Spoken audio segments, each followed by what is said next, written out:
Hi, I'm Glenn Moore, and today I'm going to be talking about smartphones. Now, lots of people have smartphones these days, pretty much everyone. Even my grandfather does, and he's not alive. But lots of people get annoyed by smartphones. There's two people in the world: people who get annoyed by smartphones, and people who get annoyed by people who get annoyed at smartphones. Now, I'm sort of a combination of the two, a sort of Frankenstein's monster, if you will, of hatred towards smartphones, and here's why.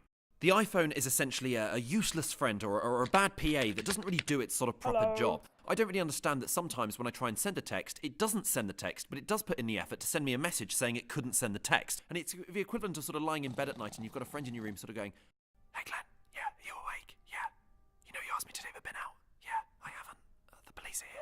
And also, next to every function you could ever need to use on the iPhone is the last option you could ever possibly want. Like a sort of bad PA that sort of says, "Oh, you know you want to send that text to James? Do you want me to just highlight James, give you a definition of James, and send it to 100 people, including your mother, and including people you met in Freshers Week once but haven't spoken to since?" Also, why does the first 10% of battery you use last a lot longer than the last 10% of battery? It's like a sort of friend that you go on a night out with saying, "Are you definitely okay to go out?" And they go, "Yeah, I'm raring to go. Come on, let's get some vodkas and mixers down us." But as soon as you get out there, they send you a text and go, "You know what? Actually, I'm really tired and I've got to get up early in the morning. My son's got his balloon recital." What's a balloon recital?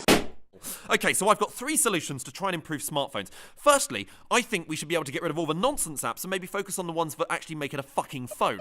The stocks app, I'm never going to use it, so let's just be able to get rid of that, please. Secondly, smartphones are the same every single year, but instead they just get a bit smaller. It's the equivalent of, say, a relative who every year gets you exactly the same present, but a smaller version, like shoes. But that's what they should introduce, a reward for putting up with a smartphone. They should introduce the iShoe, or an iDog, something that rewards you for putting up with a fucking smartphone in the first place. Because at the moment, all the iPhone should come with is another phone. Thirdly, because smartphones are like a bad PA, they should just start releasing actual people who would work as a PA. So you could say, "Hey Gary, can you send that text for me?" And then Gary says, "Sure, Glenn." So those are my solutions for trying to improve smartphones. I've got to go now and not be able to send a text to someone correctly. Hoot.